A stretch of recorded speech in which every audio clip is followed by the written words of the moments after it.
మన ఇండియాలో 2 విధాలుగా ఈ రియల్ ఎస్టేట్ లోపల ఇన్వెస్ట్ చేయొచ్చు. అందులో ఫస్ట్‌ది డైరెక్ట్ రియల్ ఎస్టేట్ ఇన్వెస్ట్‌మెంట్. ఇది మనందరికీ తెలిసిందే. డైరెక్ట్‌గా ఓ ఫిజికల్ ప్రాపర్టీని బై చేసి ఓ మంచి రేట్ వచ్చిన తర్వాత దాన్ని సేల్ చేయడం. సెకండ్‌ది ఇండైరెక్ట్ రియల్ ఎస్టేట్ ఇన్వెస్ట్‌మెంట్. డైరెక్ట్‌గా ఫిజికల్ ప్రాపర్టీని బై చేయకుండా ఇండైరెక్ట్‌గా ఈ రియల్ ఎస్టేట్‌కు సంబంధించిన ఫినాన్షియల్ ప్రొడక్ట్స్, ఈ ఫినాన్షియల్ ఫండ్స్ ఉంటాయి గదా! ఈ ఫండ్స్ లోపల ఇన్వెస్ట్ చేయడం.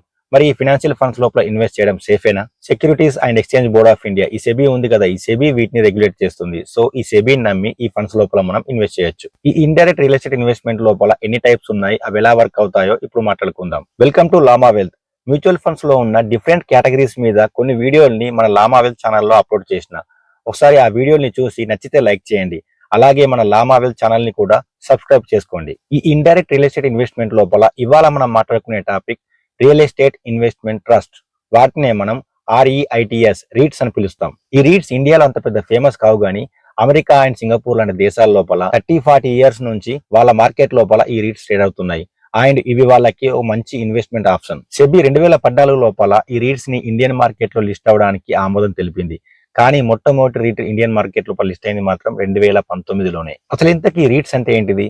రియల్ ఎస్టేట్ కు సంబంధించిన కమర్షియల్ ప్రాపర్టీ మీద ఇన్వెస్ట్ చేసే సంస్థలనే మనం రీట్స్ అని అంటాం. ఇంతకీ రీట్స్ డబ్బులు ఎలా సంపాదిస్తాయి? ఈ రీట్స్ మన ఇండియా లోపల డిఫరెంట్ సిటీస్ లో ఉన్న కమర్షియల్ ప్రాపర్టీస్, ఈ పెద్ద పెద్ద office buildings, shopping malls, hotels ఉంటాయి కదా, ఇటువంటి కమర్షియల్ ప్రాపర్టీస్ ని ఫస్ట్ ఓన్ చేసుకుంటాయి. ఈ ఓన్ చేసుకున్న కమర్షియల్ ప్రాపర్టీస్ ని పెద్ద పెద్ద కార్పొరేట్ కంపెనీలకు రెంట్కి ఇచ్చి వాటి ద్వారా రెగ్యులర్ ఇన్కమ్ ని సంపాదిస్తాయి. ఈ కార్పొరేట్ కంపెనీలు పే చేసే రెంట్స్ ద్వారా జనరేట్ అయిన రెగ్యులర్ ఇన్కమే ఈ రీట్స్ యొక్క మెయిన్ ఇన్కమ్. సరే, మనకి ఇప్పుడు జూబ్లీ హిల్స్ లో ఒక రెసిడెన్షియల్ ప్రాపర్టీ ఉంది. ఆ రెసిడెన్షియల్ ప్రాపర్టీని హౌస్ హోల్డ్స్ కి రెంట్ కి ఇచ్చి మనం కూడా డబ్బు సంపాదిస్తున్నాం.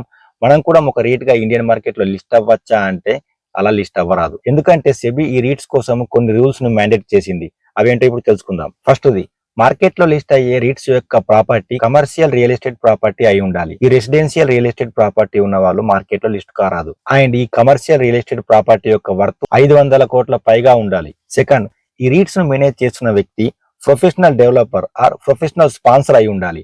అంటే అతని యొక్క నెట్వర్త్ 100 కోట్లకు పైన ఉండాలి. సో హైదరాబాద్ లో ఏ ప్లేస్ లో మనకు ప్రాపర్టీ ఉన్నా ప్రాపర్టీ యొక్క వాల్యూ 20-30 కోట్లకు మించి ఉండదు. సో ఇప్పుడున్న రూల్స్ ప్రకారం మనం రీట్స్ లాగా మార్కెట్ లో లిస్ట్ కారాదు. థర్డ్, ఇక్కడ నుంచి చాలా ఇంపార్టెంట్, ఈ రీట్స్ యొక్క 80% ఆఫ్ ద అసెట్స్ పూర్తిగా కన్స్ట్రక్షన్ అయిపోయి ఉండి రెంట్లకు ఇచ్చి ఆ రెంట్ల ద్వారా రెగ్యులర్ ఇన్కమ్ ను జనరేట్ చేస్తూ ఉండాలి. Fourth, maximum 20% of the assets under construction లో ఉన్నా పర్లేదు. అండ్ మనలాంటి ఇన్వెస్టర్ ఇన్వెస్ట్ చేసిన డబ్బుల్లో నుంచి 20% ఆఫ్ ద మనీని గవర్నమెంట్ సెక్యూరిటీస్ లో, క్యాష్ లోపల, డిప్ట్ మార్కెట్ లోపల ఇన్వెస్ట్ చేసుకోవచ్చు. Fifth, last but not least, 90% of the rental income ని ఇన్వెస్టర్లకి డివిడెండ్ రూపంలో డిస్ట్రిబ్యూట్ చేయాలి. అండ్ ఈ డివిడెండ్స్ ని ఎవ్రీ 6 మంత్స్ కోసారి ఇన్వెస్టర్లకి పే చేయాలి. కానీ ఇప్పుడు మార్కెట్ లో లిస్ట్ అయిన రీట్స్ అన్ని ఎవ్రీ 3 మంత్స్ కోసారి డివిడెండ్స్ ని పే చేస్తున్నాయి.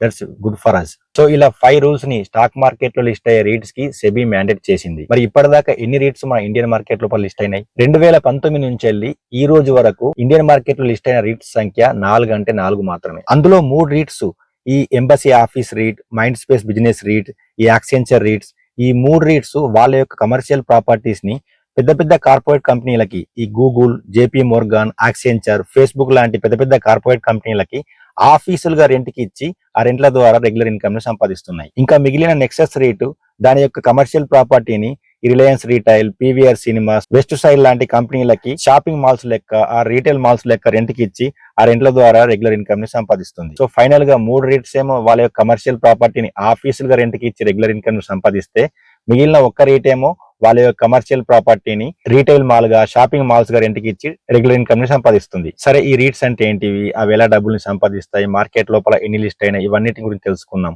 మరి ఈ రీట్స్ లోపల ఎలా ఇన్వెస్ట్ చేయాలి? సింపుల్ గా చెప్పాలంటే ఈ రీట్స్ అనేవి రియల్ ఎస్టేట్ కు సంబంధించిన మ్యూచువల్ ఫండ్స్ లాంటివి. మ్యూచువల్ ఫండ్స్ లాగే వీటికి కూడా NAV అండ్ యూనిట్స్ ఉంటాయి. అండ్ ఇవి స్టాక్ మార్కెట్ లో ట్రేడ్ అయ్యే స్టాక్స్ లాగా ఒక మార్కెట్ ప్రైస్ లో ట్రేడ్ అవుతూ ఉంటాయి. ఒక రీట్ ని ఎగ్జాంపుల్ గా తీసుకొని మనం ఇప్పుడు చూద్దాం. ఏదైనా ఒక డీమెట్ అకౌంట్ ను ఓపెన్ చేసి అందులోపల ఈ ఎంబసీ ఆఫీస్ రీట్ ని టైప్ చేసి సెర్చ్ చేయండి. నేను స్క్రీనర్ లో సెర్చ్ చేస్తున్నా. ఈ ఎంబసీ ఆఫీస్ పార్క్ రీట్ యొక్క ఒక్క యూనిట్ ప్రైస్ ప్రస్తుతం 416 రూపాయల్లో ఉంది. అంటే ఈ ఎంబసీ ఆఫీస్ రీట్ లోపల ఒక్క యూనిట్ కొనాలంటే మనం 416 రూపాయలు పెట్టాలి. కాస్త కిందికి వచ్చి దీని యొక్క లేటెస్ట్ పీపీటీని ఓపెన్ చేసినట్లయితే ఈ పీపీటీలో ఈ రీట్ యొక్క NAV పర్ యూనిట్ కనబడుతుంది. అది 445.91 రూపాయల్లో ఉంది. అంటే ఈ రీట్ యొక్క ఎన్ఏవి కన్నా ఈ రీట్ యొక్క యూనిట్ ప్రైస్ అనేది ఆల్మోస్ట్ 6 to 7% డిస్కౌంట్ లో ట్రేడ్ అవుతుంది. ఒక 1.5 year ముందు చూస్తే ఈ డిస్కౌంట్ అనేది 12%, 13% లోపల ఉండేది. ఈ రీట్స్ గురించి ఎవరికి ఎక్కువగా తెలియకపోవడం అండ్ లిక్విడిటీ చాలా తక్కువగా ఉండడం వల్ల ఈ రీట్స్ అనేవి మోస్ట్లీ 6 నుంచి వెళ్ళి 10% డిస్కౌంట్ లో ట్రేడ్ అవుతాయి. అలాగని ఫాస్ట్ గా వెళ్లి మన దగ్గర ఉన్న డబ్బులన్నింటినీ ఈ రీట్స్ లో ఇన్వెస్ట్ చేయడం కూడా కరెక్ట్ కాదు. ఈ డిమాండ్ అండ్ సప్లైని బట్టి ఈ రీట్స్ అనేవి డిస్కౌంట్ లో లేకపోతే ఓవర్ వాల్యూ లోపల ట్రేడ్ అవుతా ఉంటాయి. అండ్ ఇంకోటి, ఈ రీట్స్ అనేటివి స్టాక్ మార్కెట్ లో ఉన్న స్టాక్స్ లాగా నైట్ కు నైట్ పెరిగిపోవడం అంటూ ఏమీ ఉండదు. ఎందుకంటే రీట్స్ కి మ్యానుఫ్యాక్చరింగ్, ప్రొడక్షన్ అంటూ ఏమీ ఉండదు. వాళ్ళ యొక్క ప్రాపర్టీని రెంట్ కి ఇచ్చి ఆ రెంట్ల ద్వారా రెగ్యులర్ ఇన్కమ్ సంపాదిస్తుంది అంతే. అందుకే ఈ రీట్స్ యొక్క ప్రైస్ లోపల అప్రిసియేషన్ పెద్దగా కనబడదు. మరి ఈ రీట్స్ లో ఉన్న బెనిఫిట్స్ ఏంటి? బెనిఫిట్స్ మాట్లాడుకునే ముందు ఈ రీట్స్ ఎలా పనిచేస్తాయో చూద్దాం. ఈ రీట్స్ అనేవి డైరెక్ట్ గా కమర్షియల్ ప్రాపర్టీలో ఇన్వెస్ట్ చేయవు. ఒక్కో ప్రాపర్టీకి ఒక్కో ఎస్పీవి అంటే స్పెషల్ పర్పస్ వెహికల్ అనే ఒక మినీ కంపెనీలను క్రియేట్ చేస్తాయి. ఫర్ ఎగ్జాంపుల్, కూకట్పల్లిలో ఉన్న ప్రాపర్టీకి కూకట్పల్లి ప్రైవేట్ లిమిటెడ్ అనే ఎస్పీవి, దిల్సుఖ్ నగర్ లో ఉన్న ప్రాపర్టీకి దిల్సుఖ్ నగర్ ప్రైవేట్ లిమిటెడ్ అనే ఎస్పీని క్రియేట్ చేస్తాయి. ఈ ఎస్పీవీలకి ఈ రీట్సే మా లాంటి ఇన్వెస్టర్ దగ్గర నుంచి పూల్ చేసిన మనీని లోన్ గా ఇస్తాయి. ఈ ఎస్పీవీలే ఆ ప్రాపర్టీలను మేనేజ్ చేసి వాటి నుంచి రెంట్లను వసూలు చేస్తాయి. సో ఇలా వసూలు చేసిన రెంట్లని ఈ ఎస్పీవీలు రీట్స్ కి పాస్ ఆన్ చేస్తాయి. అండ్ తీసుకున్న లోన్ కూడా ఈ ఎస్పీవీలు రీట్స్ కి ఇంట్రెస్ట్ ను పే చేస్తాయి. సో ఇది బేసిక్ గా ఈ రీట్స్ డబ్బులు సంపాదించే విధానం. ఇప్పుడు మనకు కలిగే బెనిఫిట్స్ ఏంటో చూద్దాం. First, dividend. ఈ రీట్స్ ఎస్పీవీల నుంచి వసూలు చేసిన రెంట్ల నుంచి 90% ఆఫ్ ద మనీని మాలాంటి ఇన్వెస్టర్లకి డివిడెండ్ రూపంలో ఎవ్రీ క్వార్టర్ పే చేస్తుంది. ఈ డివిడెండ్స్ మీద మనం టాక్స్ పే చేయాల్సి ఉంటది.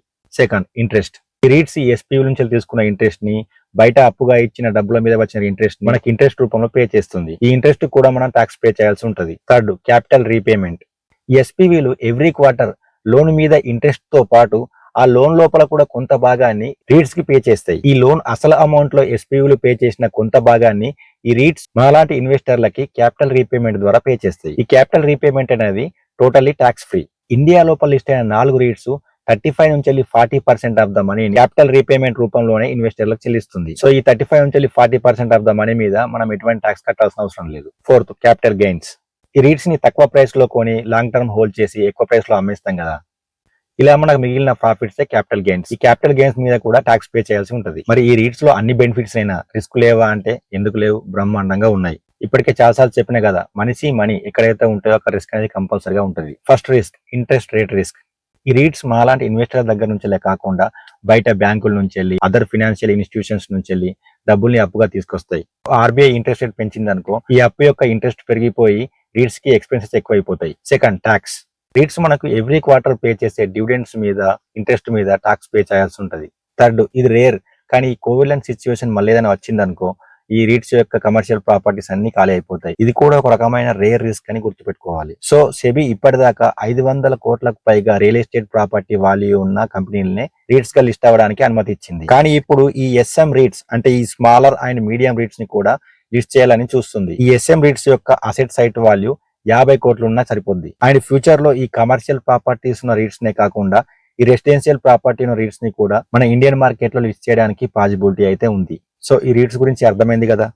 నెక్స్ట్ వీడియోలో ఇన్విట్స్ అంటే ఇన్ఫ్రాస్ట్రక్చర్ ఇన్వెస్ట్మెంట్ ట్రస్ట్ల గురించి మాట్లాడుకుందాం. టిల్ దెన్, జై భారత్, జై హింద్.